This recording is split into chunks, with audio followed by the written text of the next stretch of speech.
CMR ఇప్పుడు మరింత వైభవంగా విశాలంగా మన ఉప్పల్లో గ్రాండ్ రీఓపెనింగ్ 28 మార్చ్.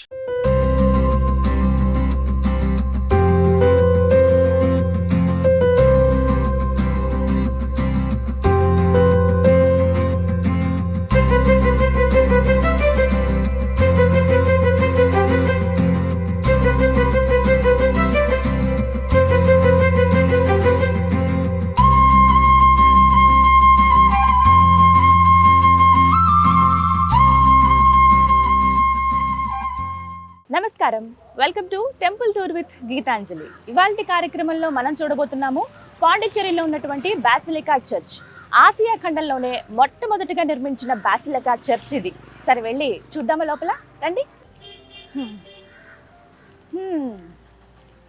ధ్వజస్తంభం, బ్రాంజ్ ఫ్లాగ్ అంటారు దీన్ని. ఇక్కడ రీసెంట్ గా దీని నిర్మాణం చేపట్టారండి. ఇక్కడ చుట్టూ మొత్తం ఇదంతా కూడా బ్రాంజ్ తో తయారు చేసింది. కంప్లీట్ గా ఇది ఒక 50 feet ఉంటుంది.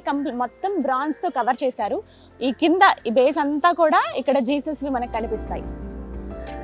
విగ్రహాలని చెక్కారనమాట దాని మీద. కంప్లీట్ గా జీసస్ వి ఆయన ఎంత దయార్థ హృదయుడో, ఎంత కరుణామయుడో చెప్పేందుకు వీలుగా అటువంటి పిక్చర్స్ ని ఇక్కడ ముద్రించారనమాట. ఎంత బాగుందో చూడండి. అండ్ కంప్లీట్ ఇక్కడ అన్ని కూడా మనకి తమిళ్లోనే రాసి ఉంటాయి.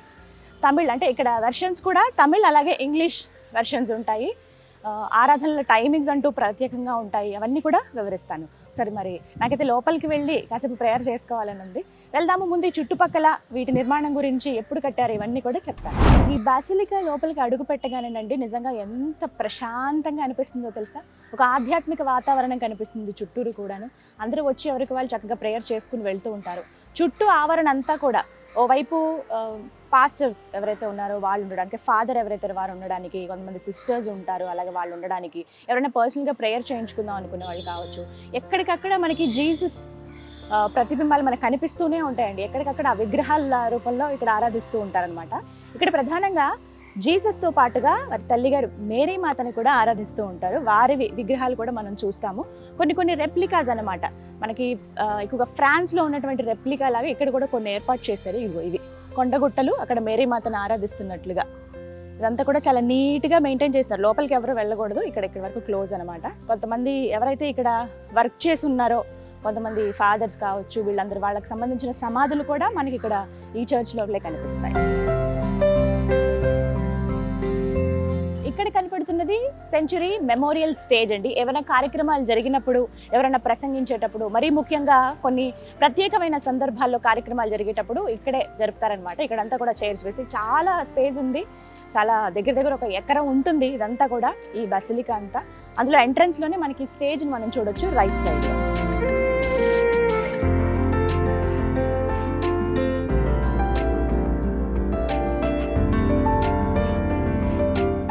ఇక్కడ మనం చూస్తున్నాం కదా, ఇది మొత్తంగా బాసిలికా రెప్లికా అండి. ఏదైతే మనం పెద్ద చర్చ్ ఇప్పుడు చూస్తున్నామో ఆ బాసిలికాని ఇక్కడ మీనియేచర్ లాగా, అంటే ఒక చిన్న రెప్లికా ఏర్పాటు చేశారు.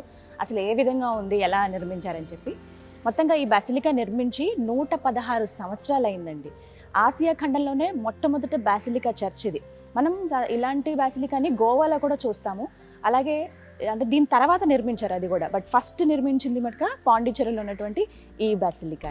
ఈ చర్చ్లో ప్రధానంగా ఆరాధించేది సాక్రెడ్ హార్ట్ ఆఫ్ జీసస్ని. అంటే జీసస్కి సంబంధించి వివిధ ఫేజెస్లో ఒక్కొక్క దగ్గర ఆరాధన చేస్తూ ఉంటారు. అందులో భాగంగా పాండిచ్చేరిలో ఉన్నటువంటి ఈ బాసిలికా చర్చ్లో జీసస్లో ఉన్నటువంటి ఒక ఫేజ్ అనమాట ఇది, సాక్రెడ్ హార్ట్ ఆఫ్ జీసస్. అది ఎంత కరుణామయుడో అందరికీ తెలుసు. అంటే ఎంత దయార్థ హృదయుడో, ప్రేమని పంచాలి. ఎవరు మనకి ఎదురొచ్చినా, లేకపోతే మన గురించి ఏమైనా చెడు మాట్లాడినా మంచి మాటలతో వాళ్ళని కూడా మార్చొచ్చు అని ఆయన మాటల్లో మనం చాలాసార్లు విన్నాం. అదే ఇక్కడ ప్రతి ఆరాధనలో కూడా చెబుతూ ఉంటారనమాట. ఎంతోమంది ప్రతినిత్యం వస్తూ ఉంటారు. ఇక్కడ పర్టికులర్గా ఏంటంటే తమిళ్ అలాగే ఇంగ్లీష్ ఆరాధన ఉంటుంది. అందులో టైమింగ్స్ కూడా ఉంటాయి. ఉదయం 6 గంటలకి అలాగే సాయంత్రం 6 గంటలకి ఇక్కడ ఆరాధన జరుగుతుందన్నమాట. 1902 సంవత్సరం నుంచి 1909 సంవత్సరం వరకు, అంటే 7 ఏళ్ల పాటు ఈ చర్చ్ నిర్మాణం జరిగింది. మొత్తంగా ఏరియల్ వ్యూ ఒకసారి అంతా కూడా మనకి గాథిక్ స్టైల్లో కనిపిస్తుంది. కంప్లీట్గా మీకు డ్రోన్ విజువల్స్ కూడా చూపిస్తాను, ఒకసారి చూడండి ఓవరాల్ వ్యూ ఎలా ఉందో. ఈ చర్చ్ మొత్తం కూడా 50 మీటర్ల పొడవు, 48 మీటర్ల వెడల్పు, అలాగే 18 మీటర్ల హైట్తో ఉంటుంది. అంటే మొత్తంగా 62 ఫీట్ల హైట్ వరకు మనం ఈ చర్చిని చూడొచ్చు.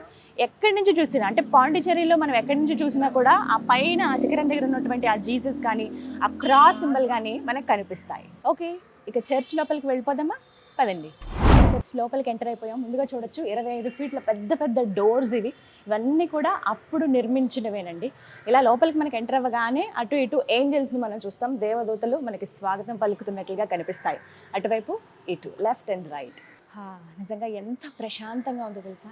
ఆర్కిటెక్చర్ అయితే చాలా చాలా బాగుందండి. ఒక్కసారి మీరు కంప్లీట్ వ్యూ చూపిస్తాను చూడండి. ఇవన్నీ కూడా మొత్తం 24 స్తంభాలు ఉంటాయి మధ్యలో. ఇవన్నీ కూడా ఆ గోపురాల్లో అవన్నీ మోస్తున్నట్టుగా మనకు కనిపిస్తాయి. పైన చూడండి, నార్మల్గా మనం క్లాత్స్ తోటి తెరలు ఏ విధంగా కడతారో, టెంట్స్ మనం చూస్తాం కదా, చూస్తుంటే అలా అనిపిస్తుంది. కానీ ఇదంతా కూడా నార్మల్గా మనకి నిర్మాణమే. ఎక్కడ టెంట్స్ కానీ అలాంటి క్లాత్లు కానీ ఏవి యూజ్ చేయలేదు. చాలా అద్భుతంగా ఉంది. కొంచెం light cream and maroon colour కాంబినేషన్తో నిర్మించారనమాట. ఫస్ట్ నుంచి ఇదే కలర్ ఉంది. ఎంత బాగున్నాయో నిర్మాణాలు చూడండి. ఇదంతా కూడా అంటే 116 సంవత్సరాల క్రితం 1902లో స్టార్ట్ చేస్తే 1907 వరకు ఆ నిర్మాణం జరిగింది. ఇవన్నీ కూడా బ్రిక్స్, అలాగే లైమ్ స్టోన్ యూజ్ చేశారు. ఇందులో సిమెంట్ కానీ మిగతా అవి ఏవి యాడ్ చేయలేదండి. కేవలం ఇటుకలు. ఆ ఇటుకలు కూడా కొంచెం పల్చగా ఇలా ఉంటాయి. అంటే ఇప్పుడంటే మనకి ఈ సైజులో మనం చూస్తాం కానీ ఇటుకలు పెద్ద పెద్దగా, అప్పట్లో అలా ఉండేవి కాదు. దగ్గరికి ఇలా కూర్చేసేవాళ్ళు. దానిపైన లైమ్ స్టోన్తో కవర్ చేశారనమాట. వాటితోనే మొత్తం ఈ చర్చ్ అంతా కూడా నిర్మాణం జరిగింది.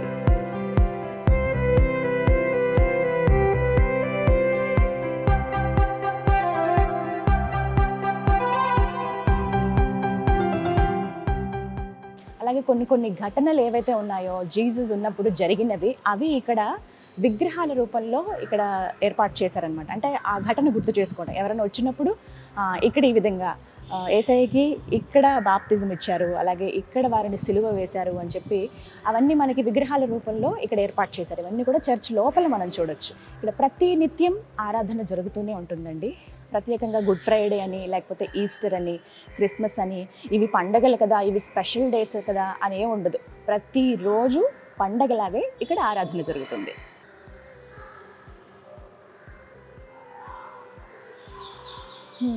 ఎంత బ్యూటిఫుల్గా ఉంది చూసారా. మేరీమాత బుజ్జి యేసయ్యని ఇలా ఎత్తుకుని ఉన్నారు.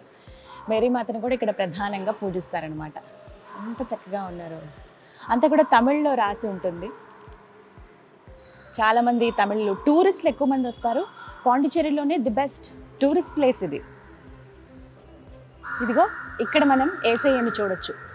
పునరుద్ధానం అంటే ఆయన మరణించి తిరిగి లేచిన తర్వాత ఉన్నటువంటి విగ్రహం. దానికి గుర్తుగా చేతుల్లో చూసారా, ఆయనకి చేతుల్లో మేకలు కొట్టి సిలువ వేస్తారు కదా, సో దాని గుర్తు ఇక్కడ పునరుద్ధానం. ఆయన మళ్ళీ తిరిగి లేచిన తర్వాత ఈ విధంగా ఆయన కనిపించారు. మళ్ళీ వారి భక్తులకి ఆయన దర్శనం ఇప్పించారు. నేనున్నాను, నేను ఎప్పటికీ ఉంటాను, నేను ఎక్కడికి వెళ్ళిపోలేదు, చనిపోయి తిరిగి లేచిన దేవుడును నేనే అని చెప్పిన వాక్యం మనందరికీ గుర్తుందిగా. అదిగో ఆయన. చాలా హాయిగా అనిపిస్తుంది. నేను కూడా కాసేపు ప్రేయర్ చేశాను.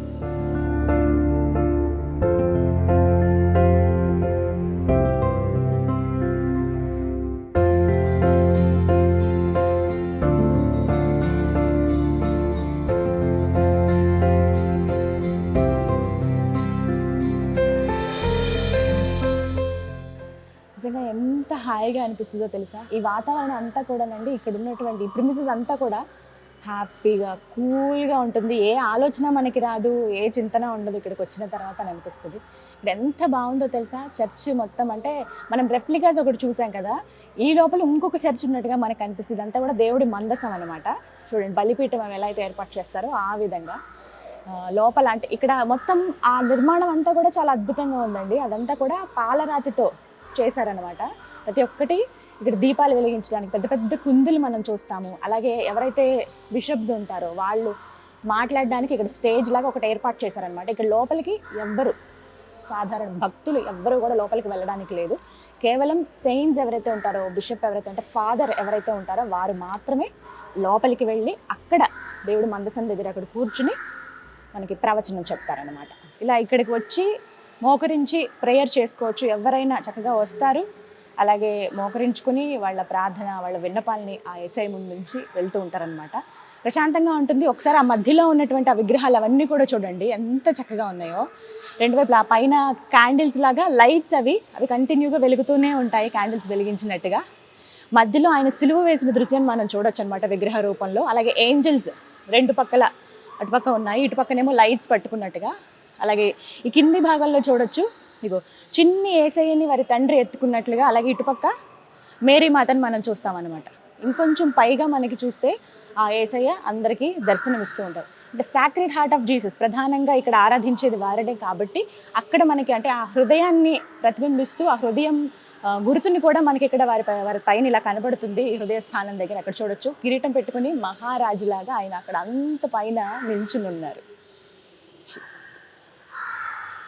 చాలా బాగుంది. ప్రతి ఒక్కటి కూడా ఈ నిర్మాణం అంతా కూడా మనకి ఫ్రెంచ్ స్టైల్లోనే ఉంటుంది. ఫ్రాన్స్లో ఇదే అంటే బాసిలికా అక్కడ కూడా ఉండేది, అలాంటి చర్చ్ ఇక్కడ నిర్మించాలని అనుకున్నారు. సో అదే విధంగా ఇక్కడ నిర్మించారనమాట. సేమ్ మనం ఫ్రాన్స్లో కూడా చూస్తాం ఇలాంటి చర్చ్.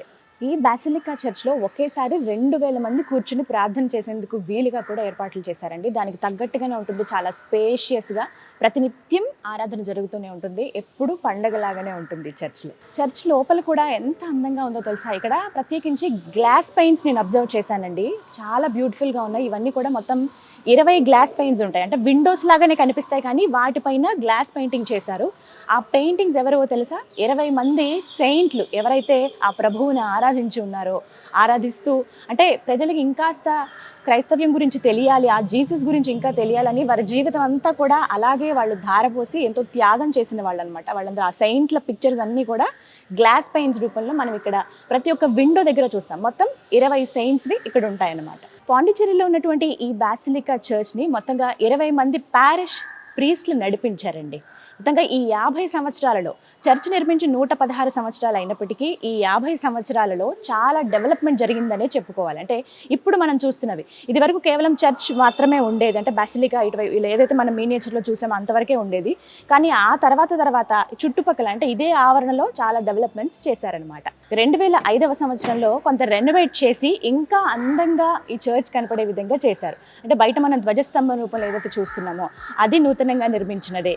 అలాగే అటువైపుగా ఇటువైపుగా మనకి చిన్న చిన్న చర్చిలు కూడా కనిపిస్తాయి, అక్కడ కూడా యేసయ్య విగ్రహాలు మనం చూడొచ్చు. ఇవన్నీ కూడా 2005వ సంవత్సరంలో నిర్మాణం చేశారు.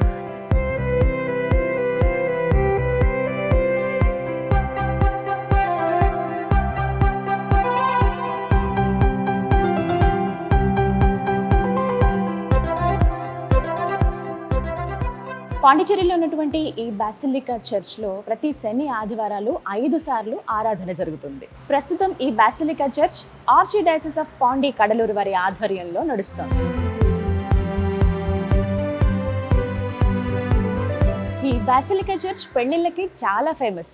పాండిచ్చేరిలో దాదాపుగా క్రిస్టియన్ మ్యారేజెస్ అన్నీ కూడా ఈ చర్చ్లోనే జరుగుతాయి. చర్చ్ లోపలికి మనం ఎంటర్ అవుతున్నప్పుడే కొన్ని లాటిన్ వర్డ్స్ని మనం గమనించవచ్చు. వాటి అర్థం ఏంటంటే, ఈ స్థలమందు చేయబడే ప్రార్థన మీద ఎప్పుడూ నా కనుదృష్టి ఉంటుంది, ఈ స్థలంలో నా కళ్ళు నా హృదయం ఎప్పటికీ ఉంటాయి. అంటే ఎవరైతే వచ్చి ప్రేయర్ చేసుకుంటారో వాళ్ళు చేసేటువంటి ప్రేయర్ లేకపోతే వాళ్ళ బాధలు ఏవైతే చెప్పుకుంటారో అవన్నీ ఎప్పటికీ నేను వింటూనే ఉంటాను, సమాధానం ఇస్తాను అని చెప్పి ఆ యేసయ్య చెప్తున్నట్టుగా ఆ వర్డ్స్ అర్థం మనం చూడొచ్చు. ఈ చర్చ్ని నిర్మించడానికి ముఖ్య కారణం ఉందండి. ఫ్రాన్స్కి చెందిన ఒక బిషప్ ఎవరైతే ఉన్నారో వారు పాండిచ్చేరి పర్యటనకు వచ్చారు. ఇప్పుడు 1895వ సంవత్సరంలో వారు వచ్చినప్పుడు అనిపించిందట, ఫ్రాన్స్లో పెద్ద బాసిలికా ఉంది, అలాంటి బాసిలికా చర్చ్ని ఇక్కడ పాండిచ్చేరిలో కూడా నిర్మిస్తే బాగుంటుంది అని ఆలోచించారు. ఆలోచన వచ్చిన తర్వాత అందరినీ సంప్రదించడం, ఇలా నిర్మిద్దాం అనుకుంటున్నామని మాట్లాడినప్పుడు అత్యద్భుతంగా నిర్మించాలి ఆ చర్చ్ని, అందరూ వచ్చి ప్రార్థన చేసుకునే విధంగా ఉండాలి, సాక్రెడ్ హార్ట్ ఆఫ్ జీసస్ని ఇక్కడ మనం ప్రధానంగా ఆరాధించాలనే ఉద్దేశంతో అందరినీ అడిగినప్పుడు ఒక స్థలం దగ్గరికి వచ్చి ఇక్కడ చర్చ్ కడితే బాగుంటుందని ఈ ఎకరం స్థలం ఏదైతే ఉందో ఇక్కడికి వచ్చి నిర్ణయించుకున్నారండి. ఆ తర్వాత నిర్మాణానికి కొంత టైం పట్టిందనే చెప్పుకోవాలి. 1895లో నిర్ణయించుకున్న తర్వాత నిర్మాణం స్టార్ట్ అయింది మట్టుగా 1902వ సంవత్సరంలో. ఒక బిల్డర్ ఎవరైతే ఉన్నారో వెల్టన్ అని, తను చాలా ఫేమస్ పర్సన్, ఎన్నో చర్చిలు అప్పటికే కట్టి ఉన్నారు.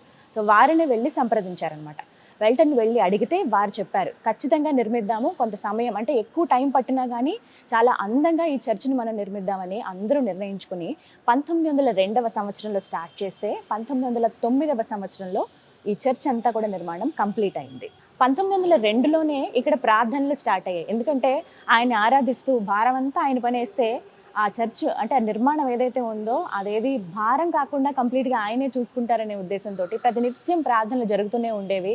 ఆయన ప్రార్థన అంటే వీరందరూ చేసినటువంటి ఆ ప్రేయర్స్కి అనుకూలించి ఆయన అంటే చాలా ఫాస్ట్గా కన్స్ట్రక్షన్ జరిగిపోయిందనే చెప్పుకోవాలి. ఓవైపు ప్రార్థనలు జరిగేవి, మరోవైపు కన్స్ట్రక్షన్ కూడా జరిగిందనమాట. అలా 7 ఏళ్ల పాటు కంప్లీట్ చేసేసారు చాలా అందమైన ఈ చర్చ్ని. ముఖ్యంగా ఈ బాసిలికా నిర్మించడానికి 2 కారణాలు ఉన్నాయండి. ఈ దగ్గరలోనే క్యాథడ్రల్ చర్చ్ కూడా మనం చూస్తాం. పాండిచ్చేరిలో చాలా చర్చెస్ మనకు కనిపిస్తాయి. అయితే ఈ దగ్గరలో ఉన్నటువంటి క్యాథడ్రల్ చర్చ్లో చాలా మంది వస్తూ ఉన్నారు. అంటే ఇరుకైపోతుంది, ఎంతోమంది ప్రేయర్ చేసుకున్న బయట నుంచోవాల్సి వస్తుంది, మందిరం లోపలికి రాలేకపోతున్నారు అని చెప్పి బిషప్స్ అందరూ అనుకున్నారట. అలాంటప్పుడు ఇంకొక చర్చ్ నిర్మిస్తే బాగుంటుంది కదా అన్నప్పుడు వచ్చిందే ఈ ఆలోచన అనమాట. ఈ బాసిలికా నిర్మాణం జరగటం చాలా స్పేషియస్గా, అంటే ఒకేసారి 2000కు పైగా భక్తులు ఇక్కడ వచ్చి కూర్చోవచ్చు అనమాట, ప్రేయర్స్ చేసుకోవచ్చు. అలాగే ఇంకొక కారణం ఏంటి అని అంటే మొత్తం ఏవైతే చర్చెస్ అన్నీ ఉన్నాయో వాటన్నిటి కూడా ఒక సెంటర్ పాయింట్ లాగా ఈ చర్చ్ని నిర్మాణం చేపట్టారనమాట. అందుకే మనం దగ్గర ఒక 10-15 చర్చిలు చూస్తాం మొత్తం ఈ పాండిచ్చేరిలో. వావ్, నిజంగా చాలా చాలా బాగుందండి. నన్ను ఎంతగానో ఆకర్షించింది ఈ చర్చ్ అని చెప్పాలనుకుంటున్నాను. ఎందుకంటే ప్రతి ఒక్కటి కూడా చాలా బ్యూటిఫుల్గా కనిపిస్తున్నాయి. ప్రధానంగా ఇక్కడ పీస్ ఎంత ప్రశాంతంగా ఉందంటే ఎవరు వచ్చినా కూడా, ఇప్పటికీ నేనున్నప్పుడు దగ్గర ఒక 100 మంది వచ్చి ఉంటారు. వస్తున్నారు, చక్కగా ప్రేయర్ చేసుకుంటున్నారు, వెళ్ళిపోతున్నారు. ఖచ్చితంగా అందరూ రావాల్సిన ప్లేస్ ఇది. టూరిస్టులు చాలామంది వస్తున్నారు, వెళ్తున్నారు. క్రిస్టియన్స్ అయితే డెఫినెట్గా మీరు కనుక పాండిచ్చేరి వస్తే తప్పకుండా వచ్చి ఇక్కడ ప్రేయర్ చేసుకుని వెళ్ళండి. కాసేపు ఈ చర్చ్లో గడిపి వెళ్ళండి. ఎక్కడ లేని ప్రశాంతత ఖచ్చితంగా మీరు ఫీల్ అవుతారు. చూసారు కదా, ఆసియా ఖండంలోనే మొట్టమొదటిగా నిర్మించిన బాసిలికా చర్చ్ ఇది. చాలా స్పెషల్ ప్లేస్, నాకైతే చాలా చాలా నచ్చింది. సర్వమతాలకు నిలయం మన భారతదేశం. ఇందులో భాగంగా ఎంతోమంది అంటే వివిధ మతస్థులు ఆరాధించే వాళ్ళ ప్రధాన దైవాలు ఎవరైతే ఉంటారో, ఎక్కడెక్కడైతే వారు ఆరాధిస్తారో వాళ్ళందరూ పూజించేటువంటి ఆ ప్లేసెస్ని నేను మీకు చూపిద్దాం అనుకున్నాను. అందులో భాగంగా ఇవాళ ఈ బాసిలికా చర్చ్ని మీకు చూపించాను. ఇది ఇవాల్టి టెంపుల్ టూర్ విత్ గీతాంజలి. మరో కార్యక్రమంలో మరో ప్లేస్తో మళ్ళీ మీ ముందుంటాను. నమస్తే.